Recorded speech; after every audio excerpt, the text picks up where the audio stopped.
Wait, वज़न, यह एक ऐसा शब्द है जिससे हम में से बहुत से ऐसे लोग हैं जो कि बढ़ते हुए वेट की वजह से बहुत परेशान हैं और वो सीरियसली चाहते हैं कि उनका वज़न कम हो।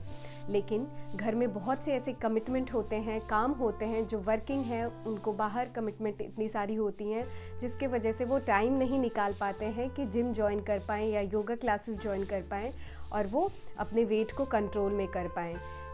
हम सबको पता है कि इंटरमिटेंट फास्टिंग इन सब में कितना हेल्प करता है। इंटरमिटेंट फास्टिंग यह एक ऐसा तरीका है जिससे हमारी बॉडी और माइंड को क्लीन और हील करने का टाइम मिलता है।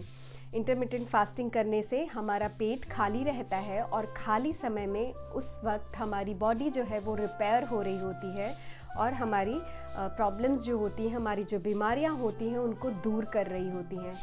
इंटरमिटेंट फास्टिंग ना कि सिर्फ वेट लॉस में ही हेल्प करता है, बहुत सी ऐसी बीमारियां हैं जो कि उनको भी दूर करने में हमारी हेल्प करता है। इंटरमिटेंट फास्टिंग करने का सही तरीका क्या है? तो आइए फिर आज के इस वीडियो में मैं आपको बताने वाली हूँ कि इंटरमिटेंट फास्टिंग किस तरीके से और कैसे शुरू करना है। मैं हूँ राधा और आप सभी का स्वागत करती हूँ अपने YouTube चैनल पे। हम सभी को पता है कि इंटरमिटेंट फास्टिंग करने के बहुत से तरीके हैं, बट आज इस वीडियो में मैं आपको 3 ऐसे तरीके बताने वाली हूँ। पहला हमारा जो तरीका है वो होता है 12 से 12 घंटे का, जिसमें 12 घंटे जो हमारा होता है वो फास्टिंग पीरियड होता है और 12 घंटे जो होता है वो ईटिंग विंडो ओपन होता है। एंड दूसरा मेथड हमारा होता है 16 to 8 आवर्स, जो कि हमारे बिगनर्स को भी हम बोलते हैं प्रेफर करने के लिए, जिसमें आप 16 घंटे की फास्टिंग रखते हैं और 8 घंटे आप खा सकते हैं। और तीसरा जो हमारा होता है वो होता है वॉरियर मेथड। वॉरियर मेथड जो होता है वो काफ़ी बेनिफिशियल होता है और थोड़े से प्रैक्टिस के बाद आप इस पे स्विच कर सकते हैं। वॉरियर मेथड में आप 20 आवर्स आप फास्टिंग कर सकते हैं और 4 आवर्स जो होता है आपका ईटिंग विंडो होता है। ईटिंग विंडो में आप कुछ भी खा सकते हैं, कुछ भी इन द सेंस कुछ भी जंक या हैवी फूड नहीं खाना, हेल्दी फूड खाना है। अब हम जान लेते हैं कि इस दौरान हमें क्या क्या खाना और पीना है। फास्टिंग के दौरान बहुत से लोग पूछते हैं कि क्या हम वाटर पी सकते हैं? तो आंसर है यस, आप पानी पी सकते हैं, बट पानी जो होगा वो प्लेन होगा, विदाउट एनी सॉल्ट और चीनी के ऐड किए बिना। आप चाहें तो इसे हेल्दी वाटर जैसे कि सिनेमन वाटर, नींबू पानी और जीरा वाटर पी सकते हैं, जो कि हमारे फैट बर्न में भी बहुत हेल्प करता है। बहुत से लोग ऐसे में पूछते हैं कि क्या हम टी और कॉफ़ी पी सकते हैं? आंसर है नहीं। टी और कॉफ़ी में दूध पड़ता है, जो कि अपने आप में कंप्लीट फूड माना जाता है, जो कि आपके फास्टिंग के दौरान सिस्टम को ब्रेक कर सकता है, यानी कि हमारे जो फास्टिंग पीरियड है उसको रोक सकता है।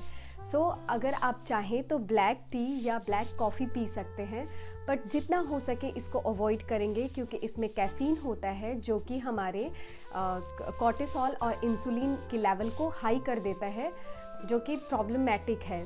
हर्बल टी या कुछ ऐसा ग्रीन टी पी सकते हैं जिससे कि आपको आपकी जो क्रेविंग है वो ख़त्म हो सके। हेल्दी जूस के लिए भी बहुत से लोग पूछते हैं कि क्या हम जूस या नारियल पानी या किसी फ्रूट का जूस पी सकते हैं? आप इस टाइम पे नहीं पी सकते हैं, बिकॉज़ कहीं ना कहीं इसमें बहुत सारे न्यूट्रिएंट्स होते हैं जो कि फास्टिंग के दौरान अगर हम इनटेक करते हैं तो हमारी फास्टिंग प्रोसेस को रोक देता है। इस दौरान आप सिर्फ़ और सिर्फ प्लेन वाटर पी सकते हैं, जीरा वाटर पी सकते हैं, सिनेमन वाटर पी सकते हैं और नींबू पानी, without any salt and sugar. Beginners जिनको अभी हैबिट नहीं है वो शुरू इसको ऐसे कर सकते हैं कि हम अपनी फास्टिंग जो है वो ऐसे शाम से फॉलो अप करेंगे, जिससे कि हमारा आधा से ज़्यादा टाइम जो है वो सोने में निकल जाए और हम अपनी ईटिंग विंडो को 11 बजे से लेके शाम के 6 बजे तक ओपन रखेंगे, बिकॉज़ ये टाइम जो होता है वो मोस्ट एक्टिव टाइम होता है, जिस पे वर्किंग जो होते हैं वो बाहर रहते हैं, लोगों से मिलजुल रहे होते हैं। सबके सामने बहुत बार ऐसा होता है कि खाने पीने को ना करने से, अवॉइड करने से मोराल होता है वो डाउन होता है। सो आप उस टाइम पे अपने ईटिंग विंडो को ओपन रख सकते हैं, सो दैट आप लोगों से जब मिलजुल रहे हैं तो आप कुछ ना कुछ इनटेक करें, और आप कुछ हमेशा ध्यान रखेंगे कि हेल्दी ही खाना है, किसी भी आप सिचुएशन में क्यों ना हो। और बात कर लेते हैं कि इस दौरान वर्कआउट कितना करना है। सो बहुत से लोगों को लगता है कि हम खाली पेट वर्कआउट कर रहे हैं तो ये हमारे फैट बर्न में, फैट लॉस में बहुत हेल्प करेगा, जो कि कहीं ना कहीं ये मेथड गलत है। बिकॉज़ अगर आप उस दौरान पे हैवी वर्कआउट करते हैं तो हमारा मसल्स जो है वो लॉस हो रहा होता है। सो उसको रिपेयर होने के लिए कुछ ऐसी हेल्दी चीज़ें, न्यूट्रिएंट्स चाहिए होती है हमारी बॉडी को, जो कि फास्टिंग के दौरान हम बॉडी को नहीं देंगे। तो कहीं ना कहीं फैट लॉस होगा और हम वीकनेस हमें फील करना पड़ सकता है, सीवियर प्रॉब्लम झेलनी पड़ सकती हैं। सो आप अवॉइड करें कि जब आप फास्टिंग के दौरान हैं तो हैवी वर्कआउट ना करें। बिकॉज़ आप अगर चाहें तो लाइट योगा कर सकते हैं, स्ट्रेचिंग कर सकते हैं, वॉक कर सकते हैं, बट कार्डियो, वेट लिफ्टिंग, इन सब के लिए सीधा सीधा मना है, नहीं कर सकते हैं। जो लोग सप्लीमेंट या दवाइयाँ लेते हैं उनको जब वो डॉक्टर के पास जाते हैं तो डॉक्टर क्लियरली मेंशन करते हैं कि ये दवाई आप अपनी मील से पहले ले सकते हैं और कुछ दवाइयाँ अपने मील के बाद। सो डॉक्टर ने जैसा कि बताया ही होता है, तो जो दवाई खाली पेट लेना है वो दवाई आप खाली पेट ले सकते हैं, बट फास्टिंग के दौरान वो दवाइयाँ नहीं लेंगे जो कि आपको मील के साथ में लेना है, वो आप अपने आफ्टर मील या मील के साथ में ही लेंगे। और बहुत से ऐसी प्रेग्नेंट लेडी होती हैं, एथलीट होते हैं या ब्रेस्ट फीडिंग मदर होती हैं, जिनके लिए इंटरमीडिएट फास्टिंग बेटर आइडिया नहीं है।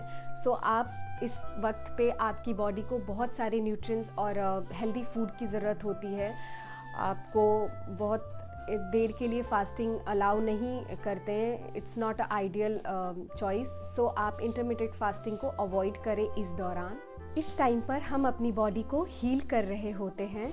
सो जब हम कुछ नया शुरू करते हैं तो हमारी बॉडी को उसको अडॉप्ट करने में थोड़ा टाइम लगता है। सो इस टाइम पे हमें घबराना नहीं है, बिकॉज़ हमें इस टाइम पे बहुत सी क्रेविंग हो रही होती है। सो हम अपनी क्रेविंग को शांत कर सकते हैं कुछ हेल्दी, लाइक हमने नट्स खा लिए हमारे ईटिंग विंडो में, और हम कोकोनट मंच कर सकते हैं, मखाने खा सकते हैं, और कुछ मीठा खाने की क्रेविंग हो रही है तो हम डेट्स और किशमिश से रिप्लेस कर सकते हैं। आपको हमेशा ध्यान रखना है कि सेल्फ मोटिवेशन से ही बात बनेगी। सो सेल्फ मोटिवेटेड रहना है, और हमें इस बात का खास ध्यान रखना है कि इस टाइम पे हमारी बॉडी जो है हील हो रही है। सो हीलिंग पावर अंदर से भी हमें मिलती है, बट हमें मेंटली स्ट्रांग भी होना पड़ेगा, बिकॉज़ हीलिंग चल रही है। अब ध्यान रखने वाली बात यह है कि हम जब अपनी ईटिंग विंडो स्टार्ट करें तो मील कैसे स्टार्ट करें, बिकॉज़ हमारा फास्टिंग के बाद जो है स्टमक श्रिंक हुआ रहता है। एकदम से हम कुछ हैवी फूड खाएंगे, कुछ तली भुनी हुई चीज़ें खाएंगे, उससे हमारे स्टमक को बिल्कुल से लोड पड़ेगा, जिससे हमें ब्लोटिंग और इंडाइजेशन की प्रॉब्लम स्टार्ट हो सकती है। सो ये प्रॉब्लम्स को दूर करने के लिए हमारा सही तरीका, जब हम स्टार्ट करेंगे इंटरमिटेंट फास्टिंग के बाद अपनी eating window, so first food से हम स्टार्ट करेंगे। या तो हम नारियल पानी लेंगे या फिर कोई हल्का सा सूप या वेजिटेबल सैलेड, कुछ लाइट सैलेड ले सकते हैं, जिससे कि हम अपने स्टमक को ये अलार्म दे पाएँ कि अब हमने ईटिंग विंडो को ऑन कर लिया है। स्लोली हम ऐसी फूड अपने स्टमक को देंगे जिससे कि हमें दिन को शुरू करने को किक मिले, हमारे सिस्टम पे लोड ना बढ़े। बिकॉज़ हम एकदम से हैवी फूड खाएंगे, हमारे सिस्टम को श्रिंक होने की वजह से थोड़ा सा स्टार्ट होने में टाइम लगता है। एंड बात कर लेते हैं कि ईटिंग विंडो जब ओपन होती है तो ईटिंग विंडो में हम एकदम से हैवी फूड खाने से बचें, और हो सके तो हम अपने मील को जो है वो प्लान कर सकते हैं। लाइक हमने पहले से प्लानिंग किया हुआ है कि हमें क्या खाना है। सो हमारा माइंड बिल्कुल क्लियर होता है कि हमें इस टाइम पे सैलेड खाना है, इस टाइम पे हमें सूप पीना है, और इस टाइम पे हमें वेजिटेबल्स लेने हैं। Last but not the least, जितना हो सके हमें पानी पीना है। इवन दो फास्टिंग के दौरान and after fasting eating window में भी जितना हो सके पानी का कंज्यूम करेंगे, बिकॉज पानी से हमारी ओवरऑल सिस्टम भी सही रहेगा और हमारे स्किन पे ग्लो भी बना रहेगा। सो आई होप फ्रेंड मेरी ये वीडियो आप लोगों को पसंद आई होगी। अगर पसंद आई है तो प्लीज़ लाइक एंड सब्सक्राइब करना ना भूलें। Thanks for watching, stay tune, stay healthy, bye bye.